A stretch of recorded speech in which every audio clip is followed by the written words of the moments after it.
이제 수출 업무를 하시는 분들하고 이야기를 하거나 그런 분들을 대상으로 한 어떤 강의를 나가보면 의외로 크지 않은 것, 정말 디테일한 부분보다는 이런 내용에 좀 어려움을 많이 겪고 계시는구나 라고 하는 생각을 하게 됩니다. 좀 비슷한 내용들이 많았어요. 그 중에서도 오늘은 총 5가지 주제에 대해서 이제 불편한 진실, 결론을 한마디로 요약을 하자면 이거예요. 내가 제대로 하고 있는 게 맞나? 이런 어떠한 이제 스스로에 대한 의문점을 좀 해소해 볼 수 있는 간략한 영상으로 준비를 했습니다. 첫 번째, 수출이라고 하면 무조건 세관에 신고를 해야 될까입니다. 저 이런 질문 많이 받거든요. 관세사님, 이거 수출 신고 어떻게 해요? 라고 하는 질문을 의외로 많이 하세요. 이 수출 신고를 해야 되는가 말아야 되는가에 대해서 우리가 알려면 일단은 관세법이라고 하는 데에서 수출과 수입을 뭐라고 정해놓고 있는지를 봐야 됩니다. 관세법에 의해서 수출 신고를 해요 라고 이야기를 하면 대부분 뭐 그렇겠지 뭐 이렇게 생각들은 하세요. 자, 그럼 관세법의 시각으로 들어가 볼게요. 이제 관세법의 빙의를 하는 겁니다. 관세법이란 이제 그 법의 눈으로 봤을 때 이 세상의 모든 물건은요 딱 2가지로만 나뉩니다. 첫 번째가 내국 물품, 그리고 2번째가 외국 물품이에요. 물품의 국적을 놓고 이거를 내국 물품이냐 외국 물품이냐, 이거 아니면 이거 끝, 이거거든요. 관세법에서 그래서 수출을 뭐라고 말하고 있냐면 내국 물품을 외국으로 반출하는 것이라고 이야기를 하고 있고, 수입은 뭐냐면 관세법이 생각을 했을 때, 관세법이 바라볼 때의 수입은 외국 물품을 우리나라로 반입하는 걸 말해요. 자, 그러면 수출 신고라고 하는 건 뭐냐? 물건의 어떤 국적을 바꿔주는 거예요. 내국 물품인 상태로 세관에 수출 신고 안 하고 그냥 나갔어요. 국적이 내국인데. 그러면 밀수출이 되는 거고요.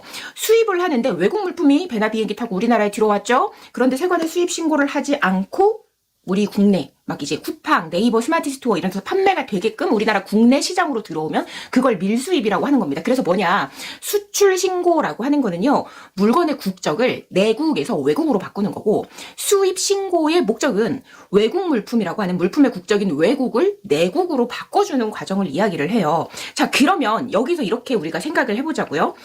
관세법이 생각하는 수출과 수입은 물건이 물리적으로 이동을 하는데 우리나라를 한번 찍어야 되는구나. 내국 물품, 우리나라 안에 발 디딛고 있던 게 물품 국적 변환을 해서 외국으로 나가는 거고, 수입은 뭐예요? 외국에서 우리나라에 발을 디딘 그 외국 물품의 국적을 뭘로 바꿔주는 거다? 내국 물품으로 바꿔주는 거다. 자, 그럼 다시 첫 번째라기보다는 앞서 이야기한 질문으로, 제가 받았던 질문으로 돌아가 볼게요.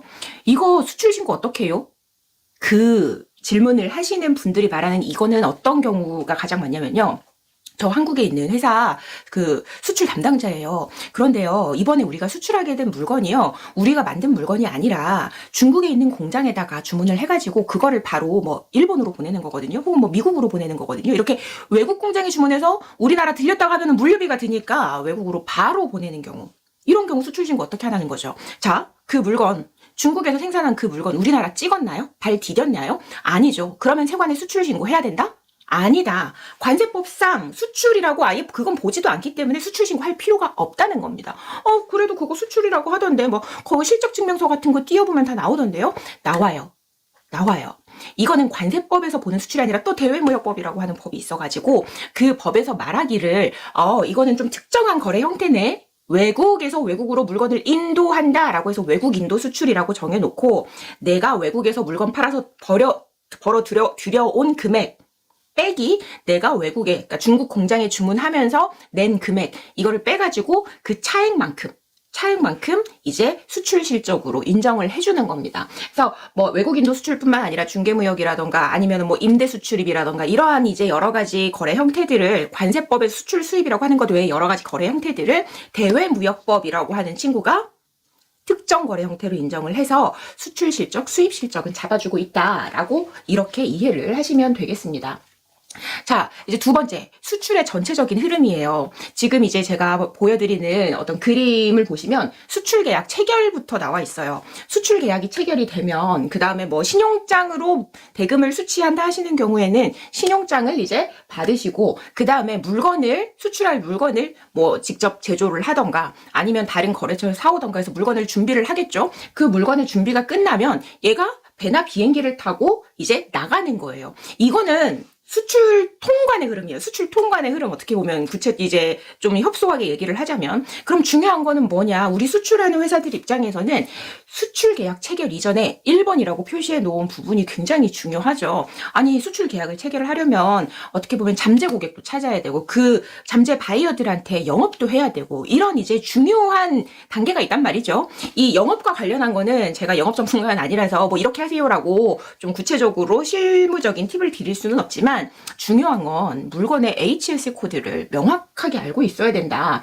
이 HS 코드를 알고 있어야 되는 이유는 HS 코드에 따라서 어느 국가나 수입할 때 내야 되는 관세율이 정해지고 그리고 수입할 때 그 각각의 세관에서 뭐 이건 인증서도 확인해 봐야지 이거는 어디에다가 검사 의뢰해서 검사 결과지 받아오면 통관해 줘야지 이런 이제 기본적인 툴을 이제 HS 코드를 통해서 기본적으로 정해져요.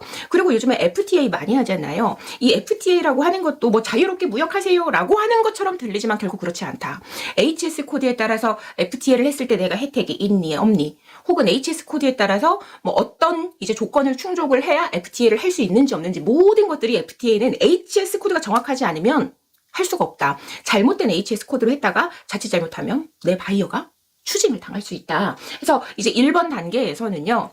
HS 코드를 확인을 하고 내가 수출하고자 하는 국가에 이제 영업을 할 때에 우리 FTA도 할 수 있어요. 뭐 이런 것들을 좀 어필을 할지 그리고 내가 수출하고자 하는 국가에서 이 HS 코드 내가 수출하는 품목은 우리 바이어가 관세율을 대략 얼마나 이제 부담을 관세를 해야 될지 이런 것들을 좀 확인하고 좀 더 정확하게 영업을 하는 데에 도움이 되는 정보를 좀 탐색할 필요가 있겠다라고 보시면 되겠습니다.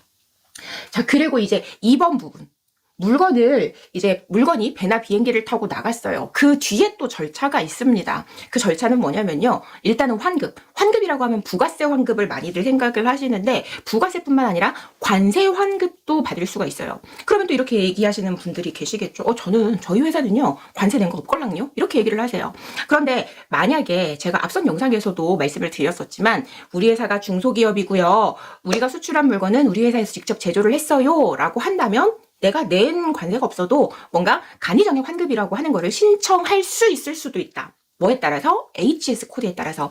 이 HS 코드에 따라 관세 환급을 당신이 관세를 직접 냈든가 말았든가 해줄게요. 환급을 해줄게요. 혹은 이 HS 코드는 안 돼요. 관세 환급이 된다면 얼마를 줄게요. 이런 게 다 HS 코드를 통해서 이제 정해지고요.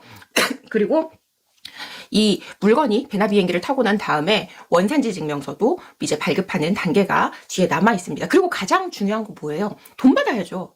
우리 외국에 물건 내보내는 이유가 돈 받으려고 이제 물건을 내보내는 거기 때문에 그 뒤에 또 이런 절차들이 있다라고 하는 말씀을 드립니다. 지금 1번과 2번 단계에 대해서는 이제 뒤쪽에서 좀 더 자세히 말씀을 드리거나 아니면 그 다음 영상에서 말씀을 드릴 거고요. 자. 수출 계약 체결 단계에 대해서 조금 더 말씀을 드려볼게요. 이 질문도 정말 많이 하세요. 수출 계약서 혹시 어떻게 써야 돼요? 계약서 양식이 있으세요? 이런 거 많이 물어보시는데 사실 계약서 안 쓰는 곳이 더 많습니다. 제가 아는 곳에서는.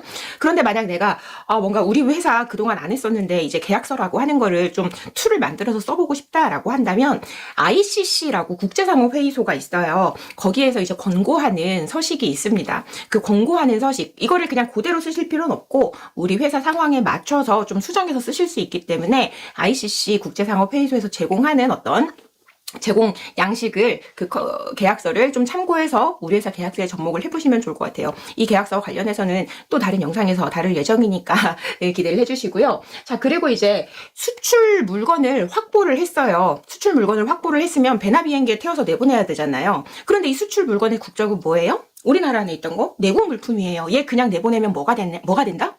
밀수출이 된다. 그래서 밀수출이 안 되려면 세관에 뭘 해야 되나요? 수출 신고를 해서 세관에 수리를 받아야 됩니다. 이 수출 신고는 도대체 언제 하면 되느냐라고 했을 때 이 수출 신고는 물건이 준비가 되면 바로 하시면 됩니다. 저희 다음 주에 왜 탈 건데요? 다다음 주에 왜 탈 건데요? 상관없어요. 물건 준비됐으면 수출 신고하세요. 수출 신고하고 세관에서 오케이 해주잖아요. 수출 신고가 수리됐다라고 하는 표현을 쓰는데 이 수출 신고가 수리된 다음에 30일 이내에만 배나 비행기 타고 나가면 됩니다. 30일 안에 못 탔어요. 원래 계획대로라면 탔어야만 했는데 그런 경우에는 30일씩 총 12번 연장을 할 수 있기 때문에 이제 수출 신고는 물건이 확보가 된 이후에 바로 하시면 됩니다. 이 수출 신고를 하기 위해서 필요한 서류 이제 뒤에서 다루게 되겠죠. 자, 중요한 거 지금 빨간색으로 적어놨는데요. 수출 신고 수료 30일 이내에는 반드시 배나 비행기를 타고 나가야 된다. 왜냐면 수출 신고라고 하는 건 그거예요. 약속이에요, 약속. 세관하고 약속을 하는 거예요. 저기 세관 담당자님, 제가 물건 이거 외국으로 보내서 외화 벌어올게요. 라고 하는 보내서라고 하는 약속이기 때문에 반드시 어떻게 해야 된다? 30일 안에 배나 비행기를 타고 내보내야 된다. 자, 이제 수출 신고에 필요한 서류입니다. 기본적으로는 이제 커머셜 인보이스하고 패킹 리스트예요.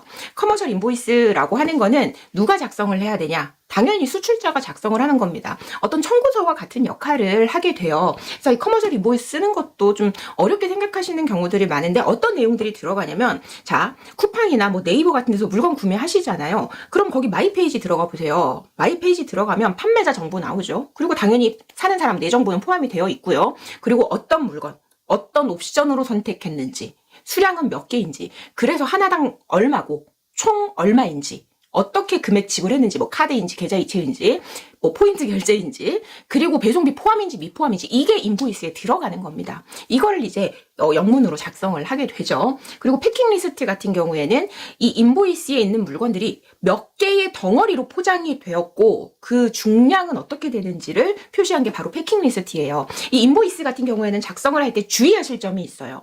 뭐냐면 물품의 어떤 명세를 좀 명확하게 최대한 작성을 해야 된다. 그리고 어떤 사회적 이슈가 수입국에 있다라고 하면은 그 이슈와 맞물리는 어떤 이제 표현은 피해야겠죠. 제가 가장 많이 듣는 예가 뭐냐면 코로나 때 우리나라 마스크 되게 부족했어요. 우리나라만 그런 건 아니지만. 그래서 마스크를 처음에는 막 이제 외국으로 보내서 돈을 많이 벌었단 말이에요. 마스크 이제 거래 유통하시는 분들이, 제조하시는 분들이나. 그런데 우리나라 국내에서도 마스크가 부족해지다 보니까 우리나라 관세청에서 이제 좀 마스크, 국내에도 우리 국민들이 쓸 마스크도 없는데 이거를 좀 외국으로 나가는 거를 막고 싶은 거예요. 그래서 처음에는 마스크 수출 신고하면 막 세관에서 검사를 했어요. 시간을 질질 끌었어요. 막 다음 주에 하기도 하고 막 이렇게 시간을 질질 끌다가 결국에는 마스크가 한동안 수출 금지가 됐었어요. 이때 피해 많이 본 회사들이 화장품 수출하는 회사, 마스크팩. 왜 마스크팩이라고 쓰냐고요. 그러니까 마스크라는 단어가 들어가면 그냥 자동으로 세관에 수출 신고하면 검사 잡아버리는데, 이럴 때는 마스크팩 서류를 위조하라는 게 아니라 또 다른 표현, 좋은 표현들이 많잖아요.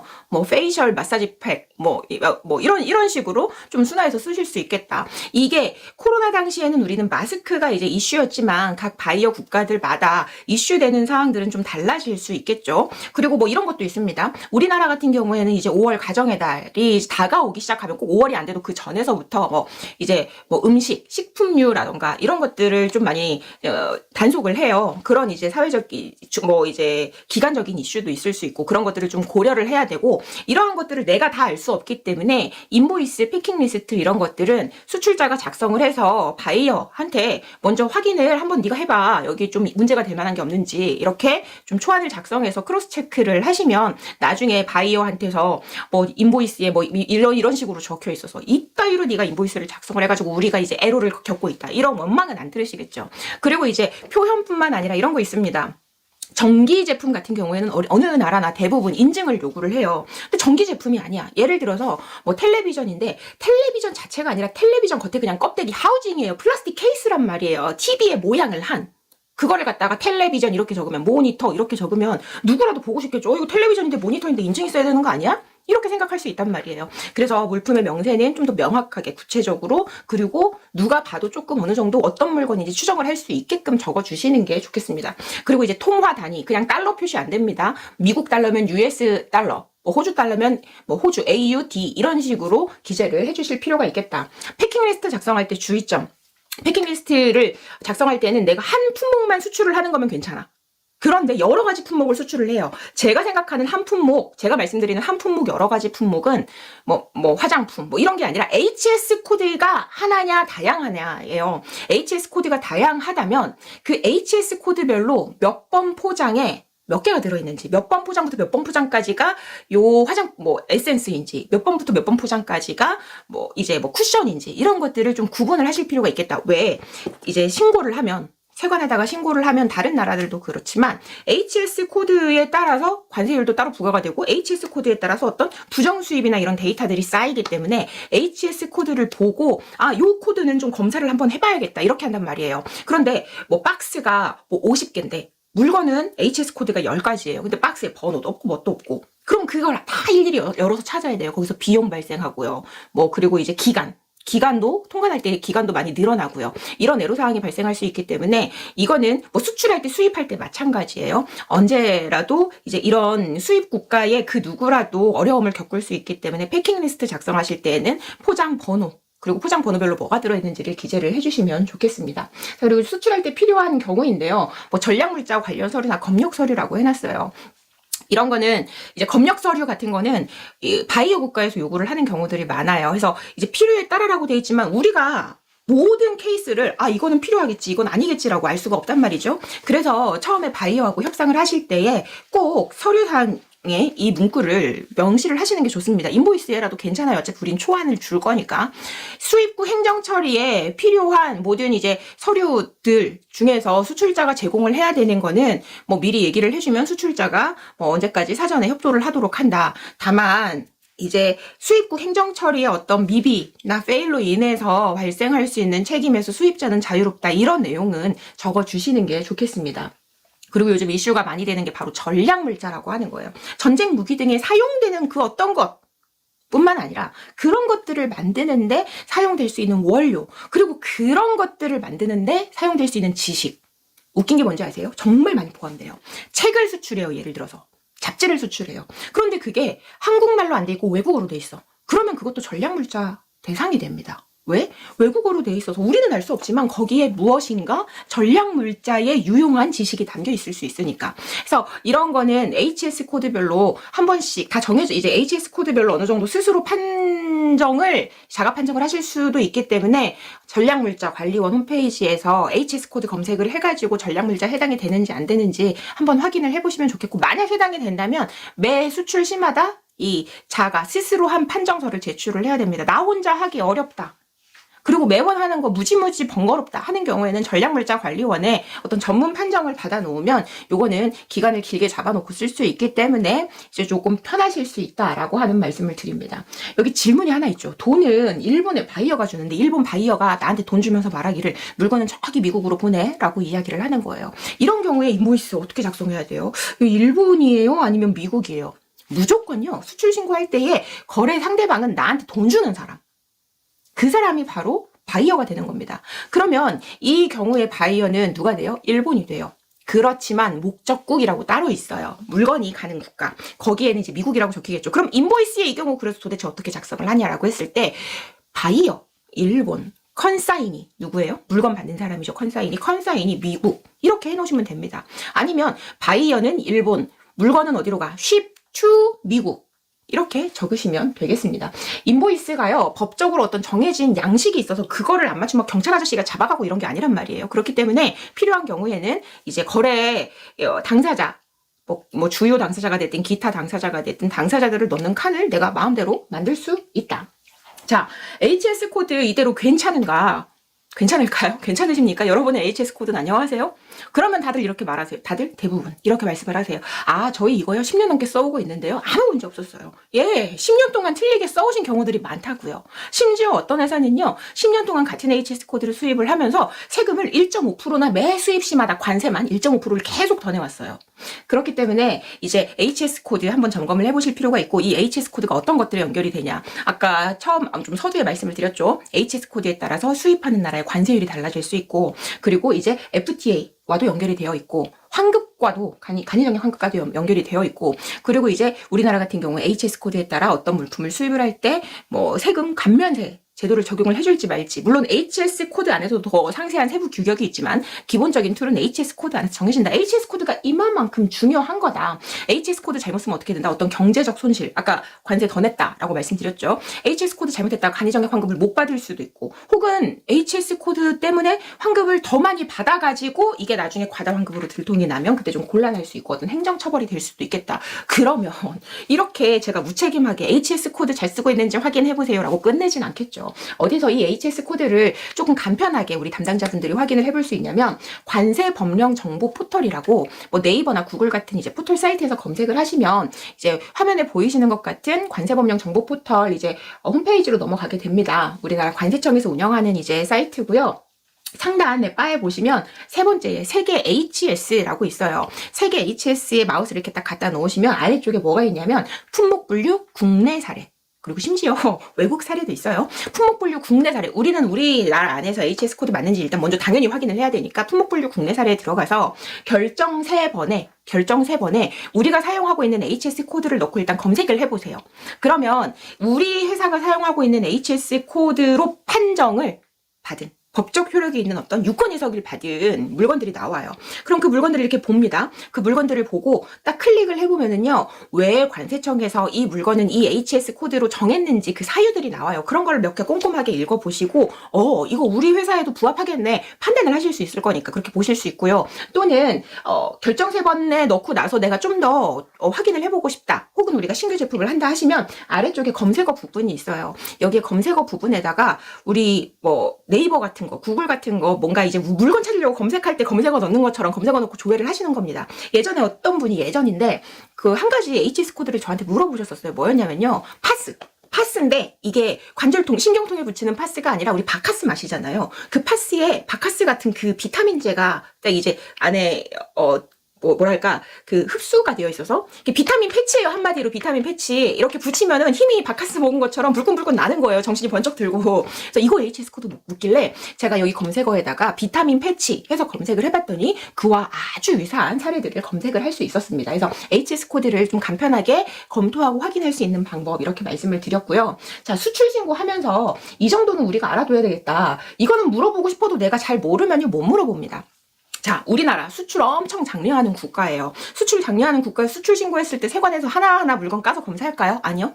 수출 신고의 원칙은요. 수출 신고를 심사할 때 원칙은 검사 생략이 원칙입니다. 검사 생략이 원칙이에요. 그런데 이렇게 수출을 장려해 주는데 수출 신고 잘못했다가 검찰 조사까지 넘어가는 경우가 있어요. 정말 황당한 경우.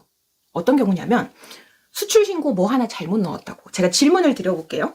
자, 물건은요. 우리 회사가요, 부산에 있어요. 우리 회사가 부산에 있는데, 부산에서 물건을 만들었어요. 이게 미국으로 수출이 될 건데, 인천공항에서 비행기 타고 갈 거예요. 그럼 제가 인천공항 세관에 신고를 해야 돼요? 아니면 우리 회사가 있는 부산 세관에 신고를 해야 돼요? 물건이 비행기를 탈 인천공항 세관이냐, 우리 회사가 있는 부산 세관이냐? 뭔가 하나 답을 하셨겠죠? 둘 다 틀렸습니다. 우리 회사가 있는 위치, 물건이 비행기를 탈 위치, 배나 비행기를 탈 위치, 그게 중요한 게 아니에요.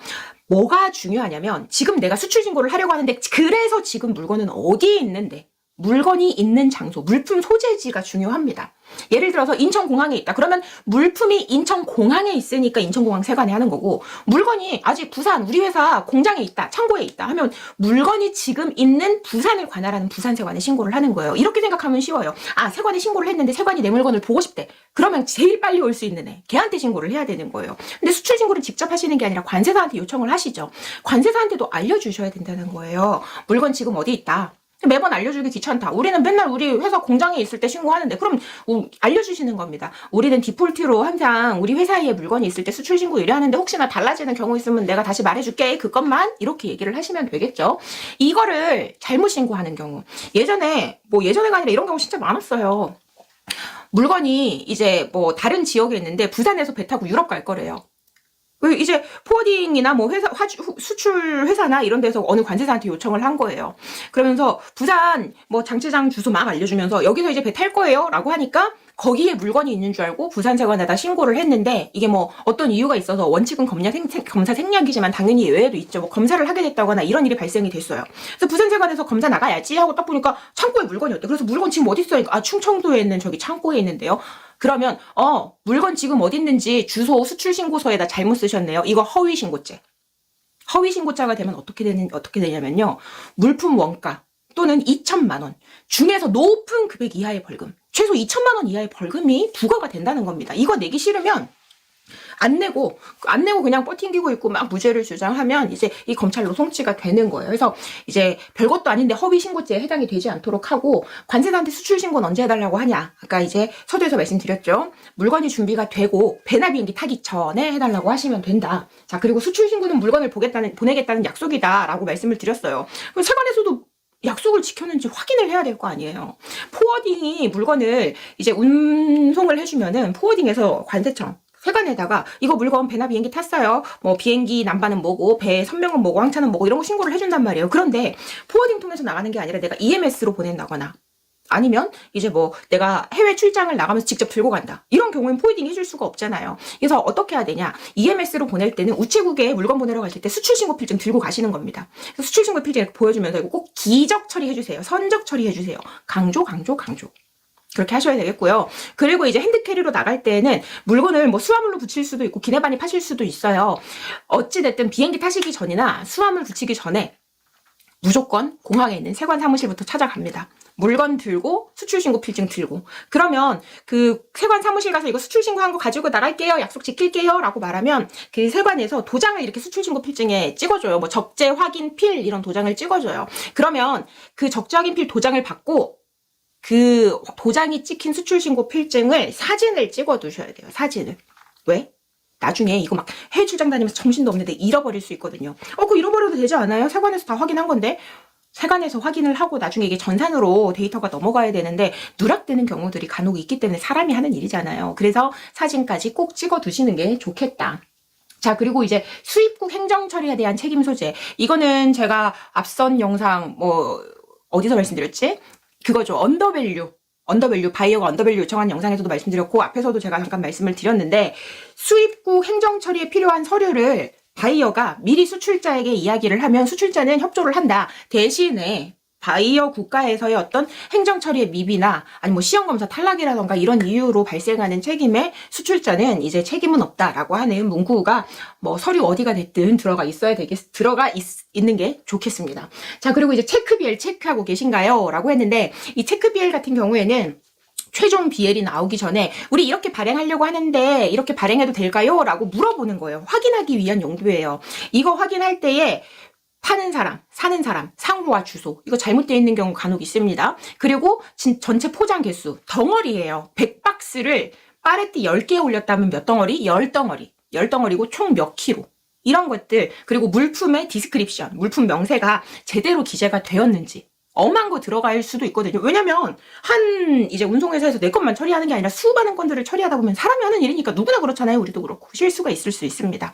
그렇기 때문에 체크 BL 꼭 확인하셔야 되고, 이 체크 BL 확인을 하실 때에 만약에 FTA를 활용하시는 회사라면 중간에 경유 국가가 있으면 반드시 그 운송 경로, 어느 나라를 그냥 경유를 하는지 거의 단순 경유인 경우가 대부분이거든요. 어떤 나라, 어떤 항구를 경유를 하는지 BL 어디가 됐든 그거를 전부 다 적어달라. 그래서 처음에 물건이 출발한 나라, 한국이 되겠죠. 그리고 최종 도착하는 국가, BL엔 이건 당연히 들어가는데 중간에 경유하는 국가가 있으면 그것도 다 넣어달라. 이렇게 그 요청을 꼭 해주시면 좋겠습니다.